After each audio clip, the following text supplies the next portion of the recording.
चाबुकस्वारवाडी येथे वीज पडून ठार झालेल्या कुटुंबातील सुभाष नाईक यांच्या पत्नीस पालकमंत्री सुरेशभाऊ खाडे, तहसीलदार अपर्णा धुमाळ यांनी मदतीचा धनादेश सुपूर्द केला।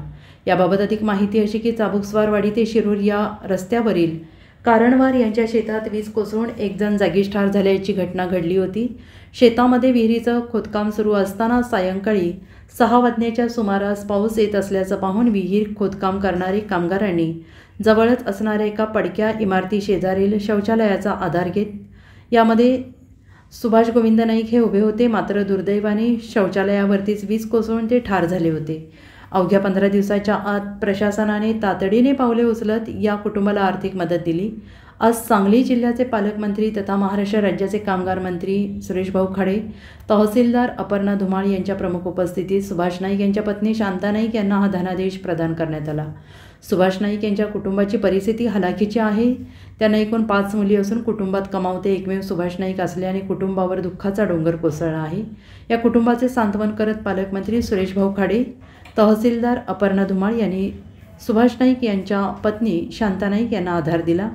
या कुटुंबास प्रशासनाने अवघ्या 15 दिवसाच्या आत तातडीने पावले उचलत आर्थिक मदत दिल्यामुळे एक वेगळा आदर्श जिल्ह्यापुढे निर्माण झाला आहे। या प्रसंगी खटावचे सरपंच रावसाहेब बेडगे लिंगणूर, सरपंच मारुती पाटील, आरगचे माजी उपसरपंच अनिल कोरबूप खटाव, विकास सोसायटीचे चेअरमॅन बाळासाहेब वनानवर, भाजपाचे मिरज तालुका अध्यक्ष दिनकर भोसले यांच्यासह मान्यवर यावेळी उपस्थित। काम करताना ज्यांचा नैसर्गिक वीज पडून अपघाती मृत्यू झालेला आहे त्यांना नैसर्गिक आपत्ती या हेडमधून 2245 राज्य शासनाच्या रेखाशीर्षामधून 4 लाख रुपये इतकं आपण आर्थिक अर्थसहाय्य त्यांच्या कुटुंबातल्या वारसांना देत असतो।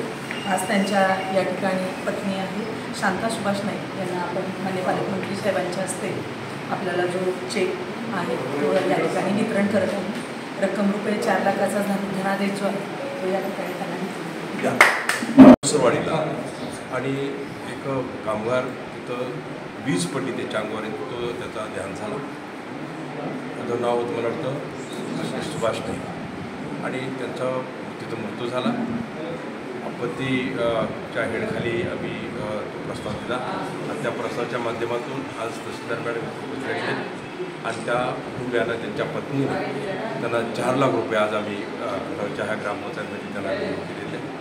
निश्चितच दुःखद वाद आहे, 4 लाखामध्ये काय येत नाही आहे, पण तरी पण त्या कुटुंबाला एक आर्थिक मदतीचा लाभ व्हावा, त्यांचा संसार थोडासा चालता राहावा या दृष्टिकोनातून गव्हर्नमेंटच्या माध्यमातून आम्ही ते प्रस्ताव तयार करून ताबडतोब तातडीनं त्याची मंजुरी करून आपण दिली।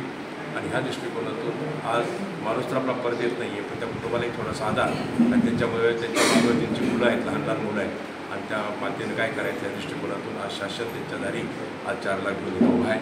निश्चितच मी तहसीलदार आणि सगळ्यांचं मॅडमचं आणि त्यांच्या सर्व स्टाफचं धन्यवाद देईन। एवढ्या तातडीनं प्रस्ताव आपण ताबडतोब केला आणि या गरिबाला आपण न्याय दिला त्याबद्दल धन्यवाद आणि आपण सर्वजण इथं जमलात त्याबद्दल आपल्याला धन्यवाद।